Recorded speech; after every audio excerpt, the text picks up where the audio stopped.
welcome to Viewpoints, brought to you by Equiture, the leading provider of public safety software and training. My name is Sherry Bartram, and I will be your host today. A little bit about us before we get started. We are an international leader in public safety training and technology, with products geared toward providing tools to help responders stay safe and educated. For those of you who are new, we offer monthly podcasts with a variety of guests geared toward public safety topics, as well as monthly webinars and a diverse offering of training courses. Today on our show with us, we're talking with Captain Reed Harrington with the Mississippi Highway Patrol. Reed is joining us with 26 years of law enforcement experience, including special assignments in SWAT, executive protection, internal affairs, and training, and 6 years with the railroad industry. His current role is Director of Mississippi Highway Patrol Training Division. Reed and his wife of 23 years have raised 2 daughters. He enjoys a good workout, playing pickleball, and when he can, reliving his college football years. He loves to attend church with his family and loves to have a good old-fashioned cookout. Reed, it is a joy to have you on our show today.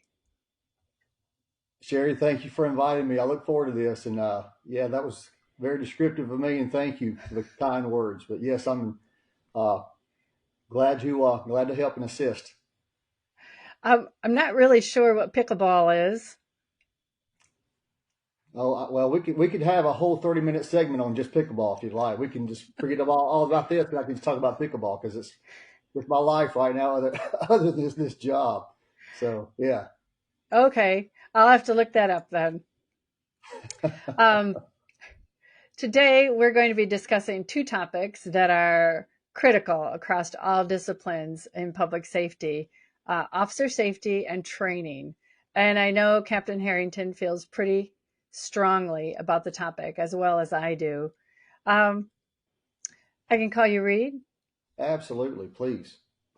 You have such a wide variety of assignments in your career. Can you tell us what was your favorite assignment and all of the things that you've done?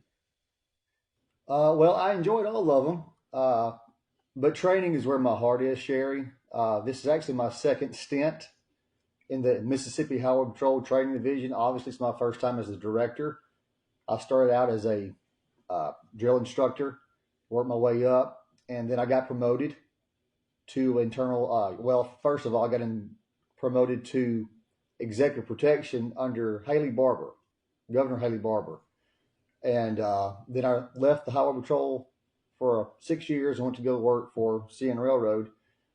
Came back to the patrol and worked the road for 2 years, which was in 2020, and was promoted to internal affairs. But to answer your question, training. That's where my heart has always been.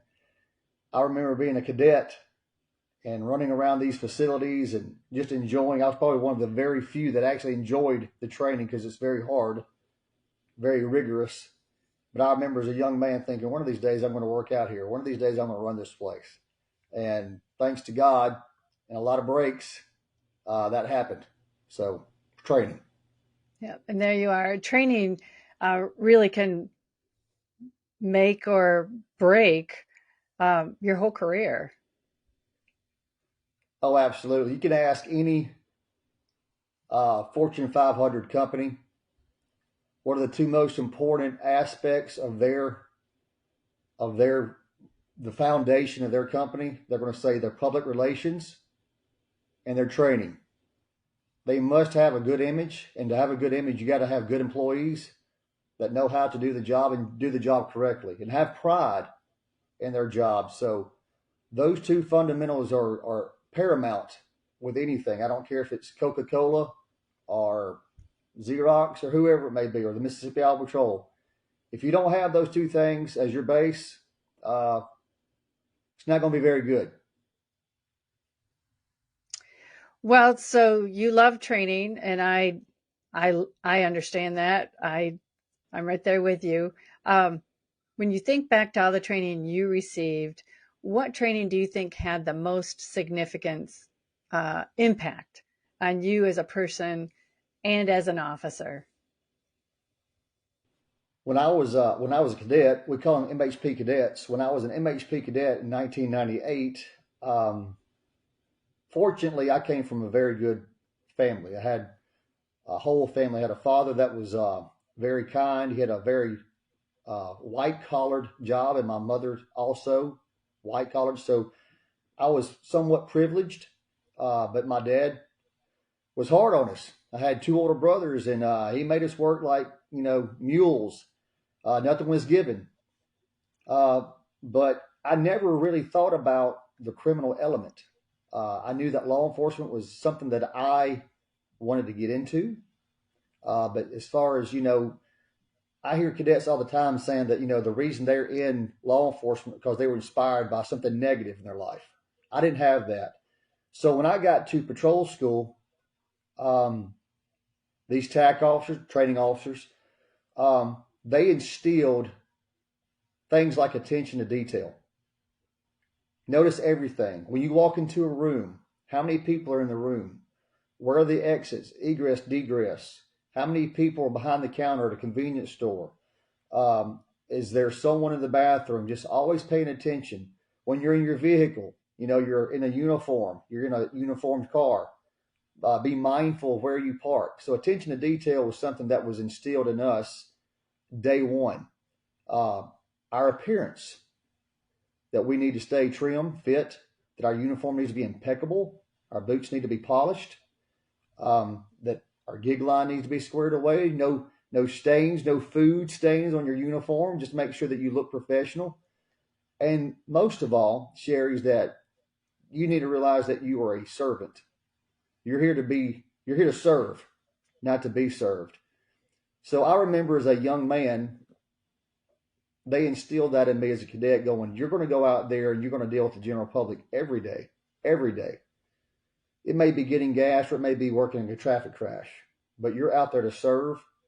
You need to have a servitude's heart and you need to respect the public because they're the ones that you're working for.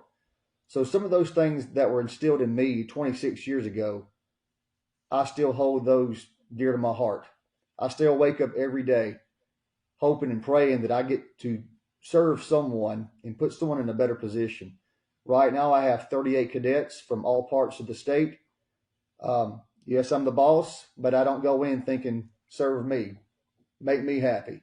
I'm going with the attitude is that I'm trying to instill in these cadets what was instilled in me 26 years ago. That's my job. I want to serve them, and I want them to be able to get a lifetime of enjoyment out of a career that's extremely hard. And my goal is not just to get them through patrol school. My job is to get them through 25, 30 years of law enforcement service in this state.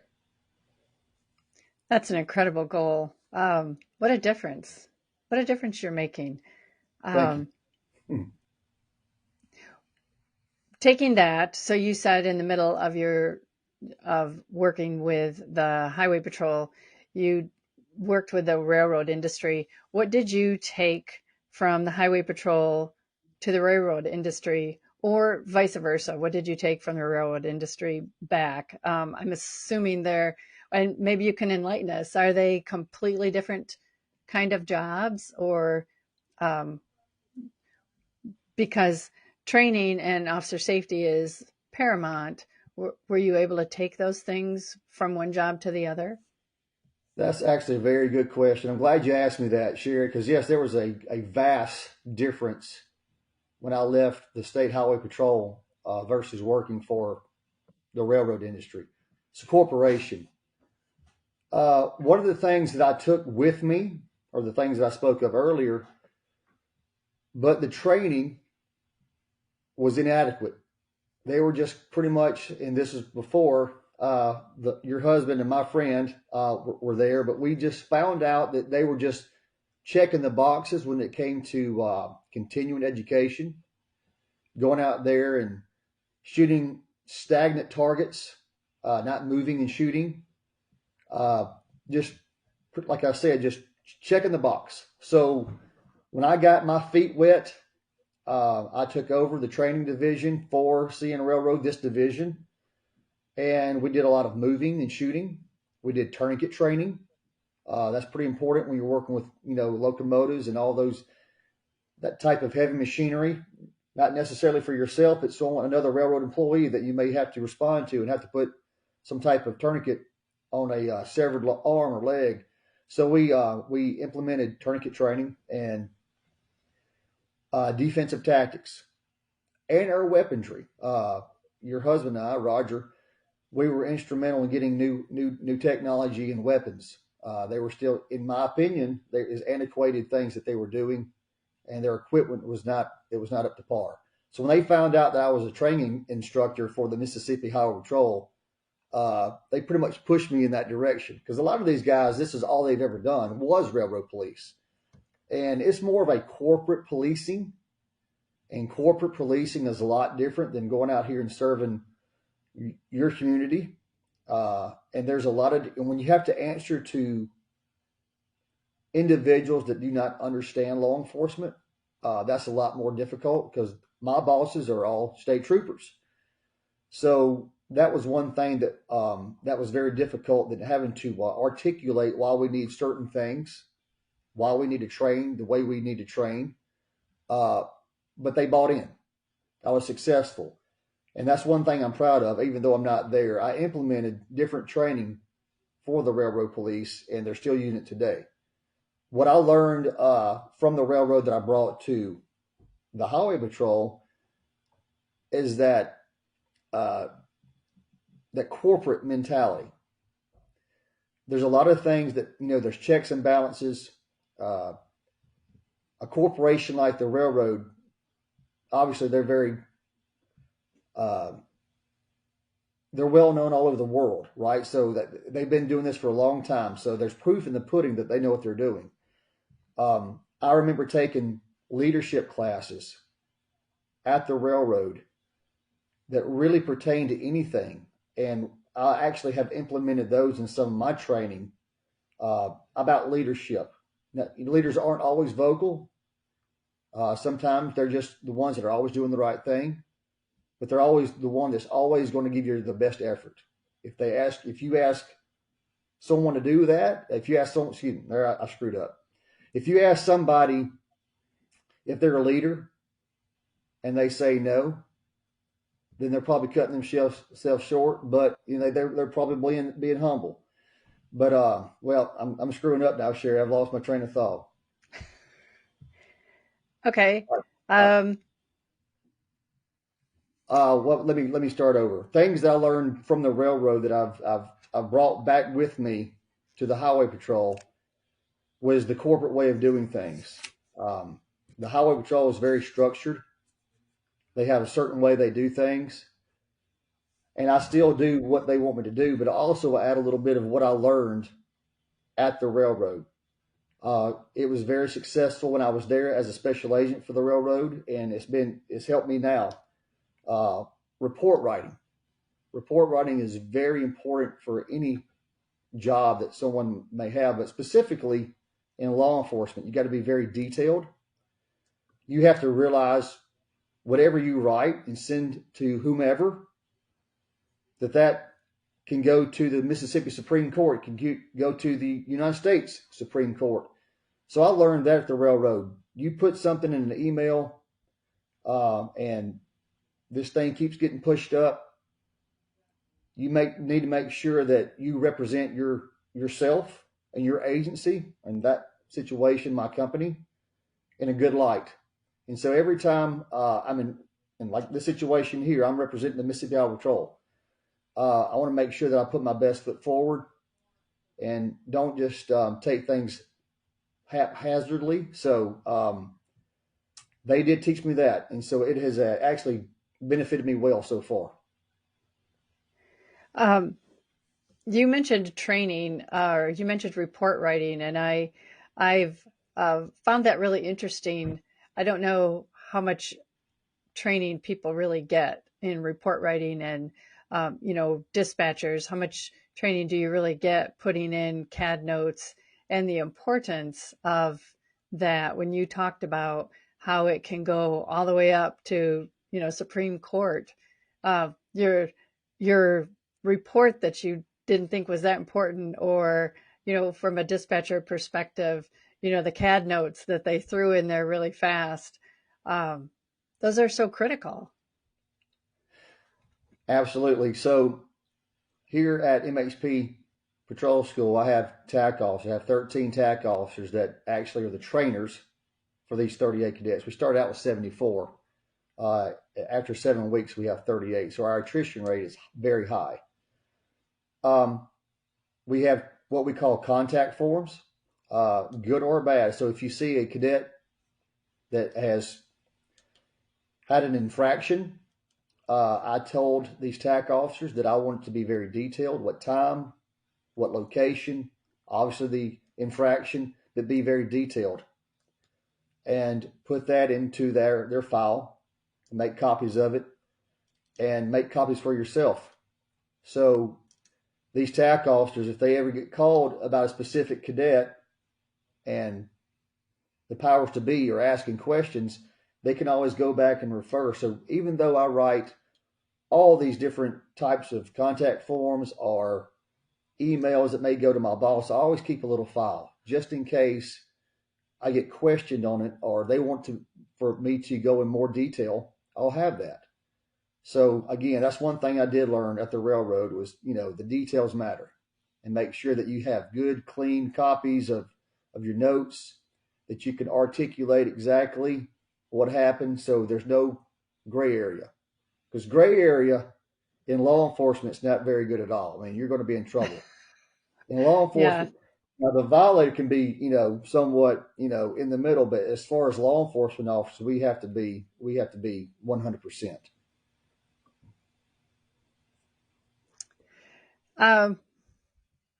And I think just to close up that topic, I don't know if people really realize when they're in training, from the minute they step foot into the environment of public safety, law, fire, EMS, dispatch, those training records follow you your whole career. That's right. They do. Well, depending. I mean, I suppose if you went from one agency to another, they might not follow you then, but as long as you're with that agency, for sure they do. Yep. Go ahead. I was just agreeing with you. Yes. As a cadet, in fact, we have next door to me, we have files that go all the way back to 1980. And we have colonels and commissioners that started out as cadets. If I needed to, I could go pull their file from 1980 and find out everything they did. Obviously, if you made it to colonel, you did a lot of things right, or commissioner. But yeah, you're right. Those things follow you, good, bad, or indifferent. It's kind of like the military. Absolutely, yes. So let me shift just a little bit from a PSAP. In the PSAP environment, we tell new dispatch employees and, throughout their early days until they get it, that officer safety is just critical. We offer a variety of training tips and training ideas and, weapons. We just really hammer that in most all PSAPs to make sure that goal is met, that they understand how critical officer safety is. From a patrol side, what is crucial for your training that officers need to remember? So what is crucial about officer safety? Is that what you're asking? Attention to detail, I'll go back to that. But, just basic, Sherry, basic stuff. And we think the word basic just means that it's understood. But we have troopers for continuing education. We actually call it in-service, and we have it twice a year, where the existing troopers will come off the road and come here to the training academy, and we go through basic stuff. We watch them, we monitor them, we counsel them if they're doing something that's not quite right. But you may or may not be surprised, but complacency does stick its head in there. And if you're a trooper and you've made 5,000 traffic stops in the last 5, 6, 7 years, and you've never had a major altercation, you seem to have complacency. And so That's one of the things that we absolutely key on is complacency. And always remember that even though you've done something for 5,000 times, it only takes one time. And Right.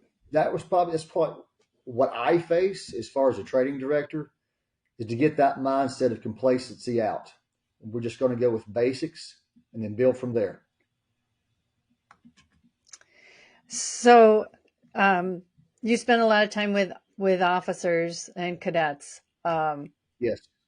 Probably don't spend much time with dispatchers. No.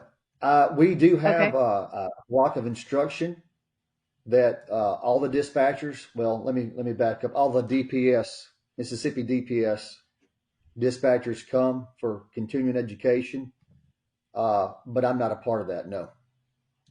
Okay. Well, talking about responder safety, officer safety, what kind of training would you recommend for dispatchers, new and experienced, that they've taken thousands and thousands of calls, listened to thousands and thousands of traffic stops, nothing's ever gone wrong. So, you might be looking at some complacency there. Um, what kind of training would you recommend for dispatch personnel that could help improve or remind us for responder safety? Well, I mentioned earlier that I worked the road in 2019 and 2020. So when I came back, I went right back in uniform division, and I had not made a traffic stop since 2008 as a state trooper. And obviously, I mean, I did it for a long time before I left for the railroad, but when I came back, I did notice that the dispatchers were a lot more. I'm not going to use the word professional, but they were a lot more key. They were they were a lot more attentive, and it was a lot more structured because things have changed a lot from 2019, from 2007 to 2019. So evidently, there was a class where these dispatchers, radio operators, what we call them, they had been trained and they were very skilled at this to pay attention to detail, only talk when things need to be said, listen very closely. For example, if a trooper said, uh, I'm at gunpoint with the subject, the dispatcher didn't talk. Dispatcher's waiting for that trooper to make the next radio communication. And then allow that trooper to handle that situation. The last thing that trooper or officer, let me just say officer, the last thing an officer needs is to be in a very critical situation and having that dispatcher just keep talking where he's trying to think about what he needs to do. He's thinking about his next move and he's trying to listen. He's trying to hear. He's trying to read what's going on in that vehicle or wherever the traffic stop may have taken him. And in years past, those dispatchers were, trying to find out, give me a sit rep, what's going on, and it was very, it put the officer at a disadvantage. So that's one thing that I did notice because, unfortunately, we do get in situations like that 2 or 3 times a year where you really need radio silence. You need to have the task at hand, and that was one of probably the biggest thing that I saw change in all those years was the radio operators knew when to talk, knew what questions to ask, and knew when it was appropriate to possibly alert others if the situation was getting out of hand. Of course, I don't know about your radio system, but we can talk directly to certain people. So, and not interfere with that specific officer's his radio or his transmission. So, that's probably one of the biggest things that I saw that I was most impressed with, Sherry, coming back. Well, and that's interesting you say that. When I get a chance to teach new dispatchers and talk to dispatchers about things like that, there's like, oh, and if an officer called me and said, they had somebody at gunpoint, I'd want to know what was going on. Well, that's a natural tendency, right, to want to know what's going on. But um, especially somebody who's new, that might be really scary to hear that. And they're going to want to know, is that officer safe?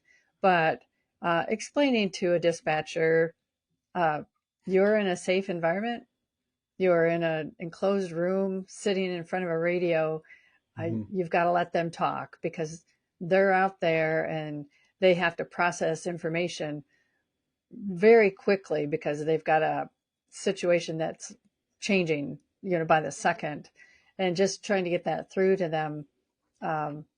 Sometimes dispatchers get it right away and they've Right. got it, and sometimes it takes longer. I'll add to something. A lot of dispatchers, again, back in the day, if they did not get an officer right away over the radio, they would use a cell phone. In my eyes, Sherry, that's a no-no. Um, we have cell phones, but they're instructed to keep the cell phone in the car. But like most of us, they'll stick it in their back pocket, and it's not on vibrate. So you're trying to make a traffic stop, or maybe you're trying to approach a window and use maybe an approach where you're trying to be stealth, where you're trying to be quiet, and the phone goes off. And it's a dispatcher trying to find out why the trooper's not answering the radio. And we have, again, the dispatchers, radio operators that we have now, they'll call you several times before they actually go to the cell phone. But I would caution radio operators, dispatchers, calling those officers on their cell phone. That should be the last resort. Those cell phones are a great tool, but they can also get that officer in trouble. That element of surprise can be taken away with that cell phone ringing, and it also can be very disruptive when you're trying to talk to a subject on the side of the road and the cell phone keeps going off. I specifically left my cell phone in the car. Didn't need it during a traffic stop. Wasn't going to answer the phone on a traffic stop, or whatever the situation I was in. I just left my cell phone in my patrol car, but some officers don't do that. But I would caution dispatchers about going too quick to the cell phone. Right. I've also seen, after they call officers 2, 3, 4 times and they can't raise them, another officer will come up and say, "Where are they?" and start that way. And then they just stop calling, so they automatically get a backup. That's right. And we have those same practices, and we can also we can set off an alarm. And if the trooper officer hears that alarm, it's in his vehicle and also on the radio that he carries on his person, that radio will go off, and it's specifically for that officer. So he knows if his alarm is going off that something's bad. They're trying to get up with him, or he needs to respond. And it's not going to go on and on and on. It'll be a couple of chirps and loud enough where he can hear it. But again, that's on a very, very rare occasion that when they actually utilize that. Yeah, the technology nowadays is the things we can do, right? Right. It's changed a lot. It's so changes. It's probably fair to say, you having been in law enforcement for over 20 years, you've seen a good amount of changes to technology and just the way we operate. Have you seen any changes in training standards? Yes. We try to uphold a certain standard at training. And I'm not using this. We've heard this a million times, a different generation. We have to approach them differently. I disagree with that. In fact, I have 38 hard chargers in this class that they could have gone through patrol school in 1970. They could have gone through the Marine Corps in 1970. These young individuals, males and females, they have devoted themselves to be a law enforcement officer in 2024. I think where we make mistakes is when we start to curtail our training, that when we start accepting less, they're going to put out, they're not going to be as successful. I think that we need to hold standards in training, but I have seen lots of agencies throughout the state throughout the nation that have lessened their standards.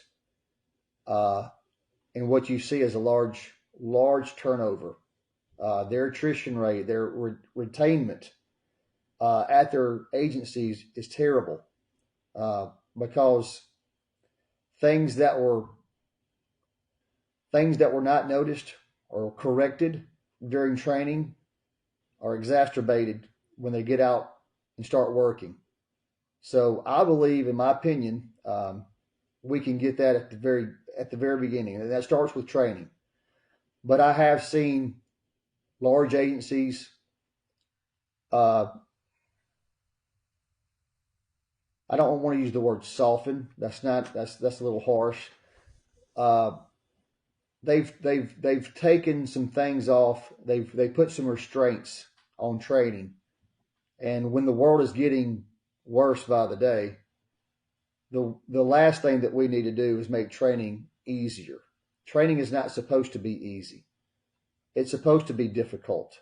It's supposed to be hard. You're in a controlled environment, but you should be maxed out in stress. You should be under stress most of the time as a cadet or a recruit. But now we've gone to more of a gentleman's class where it's more of a college setting.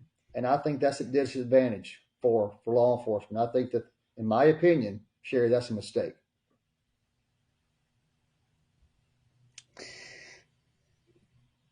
So you've seen a reduction in some of the training standards. I've seen a reduction in some of the qualifications for some states where they used to have mandated college requirements, and now they don't, just because they couldn't get applicants.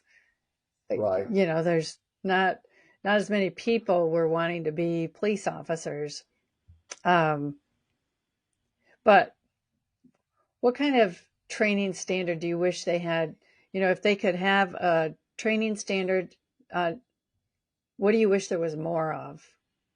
Is there anything you wish there was more of? And is there anything that you wish they didn't have you do so much of? Like maybe really back it down a little because, gosh, you really don't need to do that much.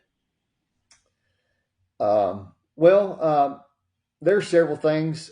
We had years ago, and when I was a cadet, we had a pool. Now Mississippi's only 4 million people, so back in 1998 or any of the classes that were going on in the 90s, we had an applicant pool of probably 4,000 people, 3,500 to 4,000. We're lucky to have 500 now. So you're exactly right. We're having to take people that we normally wouldn't take or even have them in the process. But some of those guys make very good troopers. Some of these guys make very good officers. One thing that I would like to see change is the age. Again, in 1998, it was between the age of 23 and 36. I actually got on when I was 25. There is a large difference between a 21-year-old male and a 25-year-old male. A lot of things change in that 4 or 5 years. The average male, his brain has not matured till about 24, 25 years old. Not to say all 21-year-olds can't do the job, but I know when I was 21 years old, I probably would not have made the best cadet. Those 3, 4, 5 years really did me some good. But again, we have to get what we can get. So, that was one thing. And I think that we need to probably concentrate more on someone's intellect, the ability to write, what I spoke of earlier, the ability to speak in public. Those things are very crucial in law enforcement now. If you have someone that does not have a desire to learn, or someone who might not quite educated as they need to be, sometimes that slows the process down. So I think there should be some type of academic standard. If they just have a high school or junior college diploma, I think, well, for anybody that is trying to get in law enforcement, I do believe that there should be some type of academic standard, and then we'll get into everything else. But academics and age right now would be something I would like to see would increase not just in the state of Mississippi, but everywhere. Well, I certainly agree with you. I think back to, I said earlier, it sounds like the military. I think back to our one of our sons, what was 19 when he joined the Marines, and I can still see him getting on that bus. He was a baby. Yeah. um, yeah, I mean, not sure he really knew what he was doing, other than he didn't want us to tell him what to do anymore. So he joined the Marines. But And then he had other um, people telling him what to do all the time. right, and we've always thought that was funny, but it's served him well. He's done well. Yeah. Um, I'm not sure if you were aware, but in 1993, there were minimum training standards that were first introduced to dispatchers in Connecticut. And then since then, national organizations like APCO and NINA, dispatcher organizations, have introduced recommended training standards for telecommunicators, dispatchers nationwide.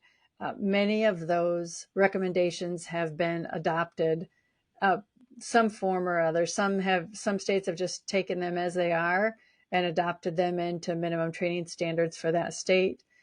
Some have modified them a little. Some states, there's no mandate, so some states haven't done anything at all. They don't have any training standards.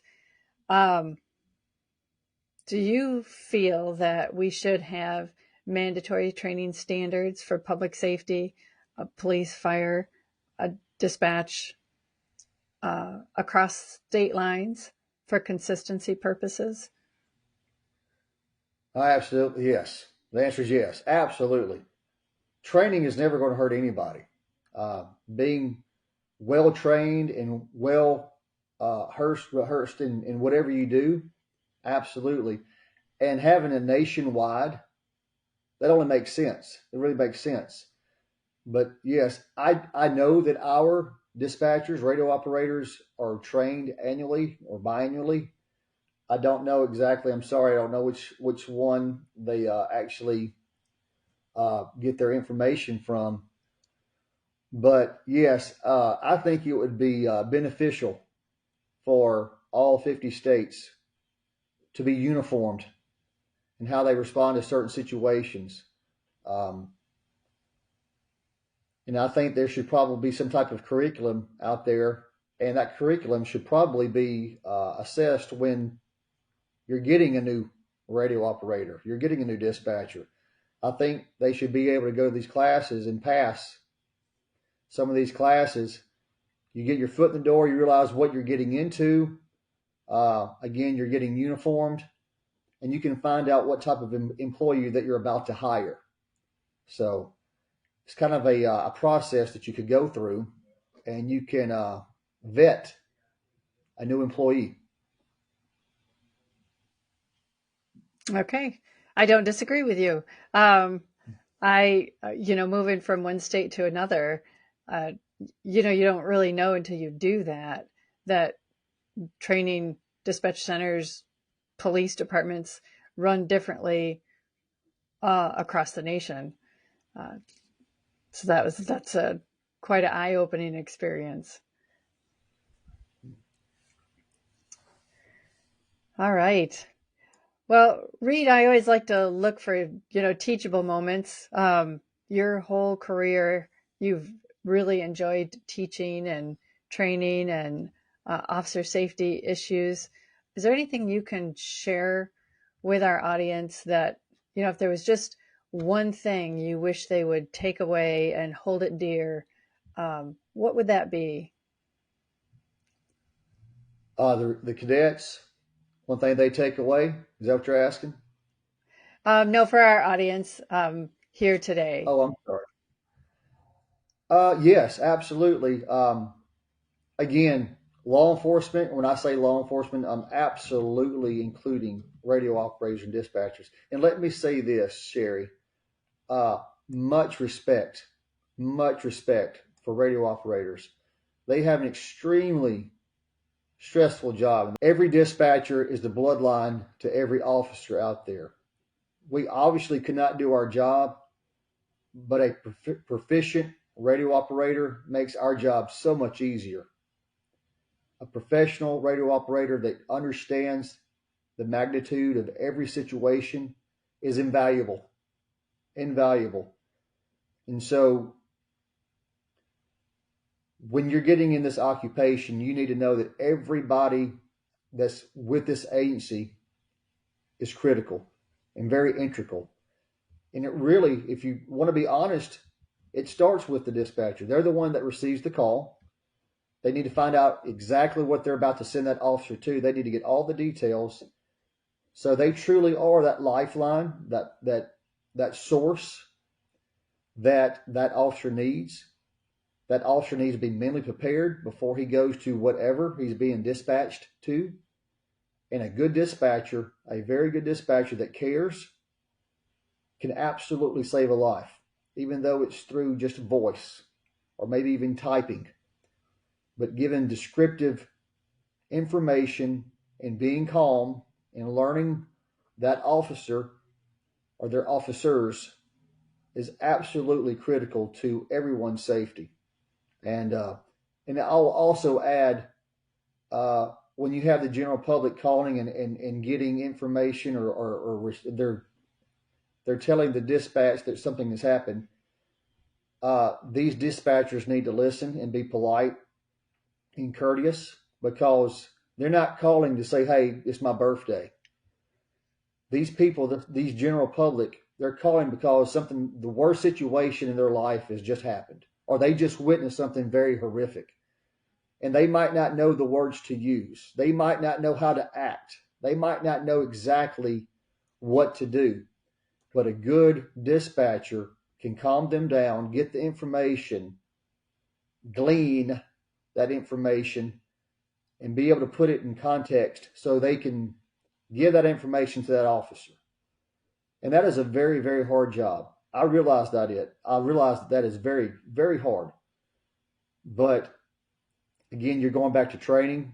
If we had a uniform training throughout the nation, that would be two things I would implement. Is be able to receive the information and be able to dispatch that information. Two very hard things, and two very different things, by the way. But people getting in this agency, people to getting into this career, it's very rewarding. You may be sitting in a chair, looking at a computer screen and talking into a headset, but a good radio operator has done way more than most people have done in that 8, 9, 10, 12-hour shift. So it's very rewarding, I'm sure. It's rewarding for me. I can only imagine that a radio operator has the same feeling when all of her troopers or all of her officers, I say she, when that dispatcher has all their officers go home at the end of their shift. It must be a sense of accomplishment. Well, I thank you, Reed, and I just want to add to that we've said it for years now. Dispatchers are the first responders. If you're in the dispatch profession and you're listening to us today, you are in an incredible career. You can make a huge difference, as you heard Reed say. You make a difference for the citizens that you help, the officers and that you dispatch for. You're their lifeline. You've probably heard that before, but don't ever devalue how important your job is, because you are not ever just a dispatcher. You are a dispatcher. It's a proud career. And our officers are that we dispatch for out there facing officer safety issues and getting that training. We're proud to be part of that family. And Reed, I'm so happy you were with us today. Thank you for sharing all that information. It's been a pleasure having you on the show.